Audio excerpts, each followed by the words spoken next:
வணக்கம். ஆம்ஸ்ட்ராங் வழக்கில் தற்பொழுது சிபிஐ விசாரணைக்கு தடை இல்லை என உச்சநீதிமன்றம் உறுதி செய்திருக்கிறது.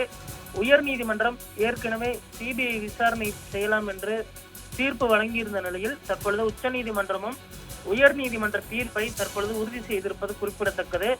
பகுஜன் சமாஜ் கட்சியின் மாநில தலைவர் ஆம்ஸ்ட்ராங் படுகொலை வழக்கை சிபிஐக்கு மாற்றியதற்கு எதிர்ப்பு தெரிவித்து தமிழக அரசு தாக்கல் செய்த மேல்முறையீட்டு மனு மீது இன்று விசாரணை நடைபெற்றது. அதில் தற்பொழுது நீதிபதிகள் ஒரு முக்கியமான உத்தரவை பிறப்பித்திருக்கிறார்கள். பார்த்தோமெனால் அந்த வழக்கில் சிபிஐ விசாரணை செய்வதற்கு எந்த தடையும் இல்லை என்று அவர்கள் தெரிவித்திருக்கிறார்கள். பகுஜன் சமாஜ் கட்சி மாநில தலைவராக இருந்த ஆம்ஸ்ட்ராங் கடந்த ஆண்டு ஜூலை 5ஆம் தேதி அவருடைய வீட்டிற்கு அருகே மர்ம நபர்களால் வெட்டி படுகொலை செய்யப்பட்டார்.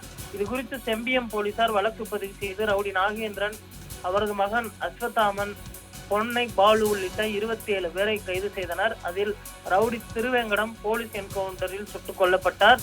ரவுடி நாகேந்திரன் உடல்நலக் குறைவால் ஸ்டான்லி அரசு மருத்துவமனையில் காலமாகினார். மேலும் 2 வெளிநாட்டில் பதுங்கி இருப்பதால் அவர்களை போலீசார் தேடி வருகிறார்கள்.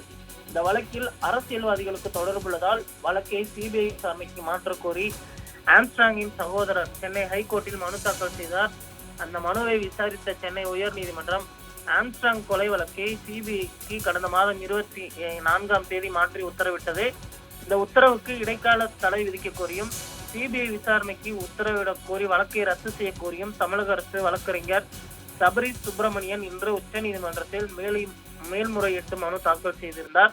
இந்த மனு மீது நீதிபதிகள் மகேஸ்வரி, அஞ்சரியா ஆகியோர் அமர்வு முன்பு இன்று விசாரணைக்கு வந்தது. அப்போது நீதிபதிகள் எதிர்த்தரப்பினருக்கு நோட்டீஸ் அனுப்ப உத்தரவிட்டனர்.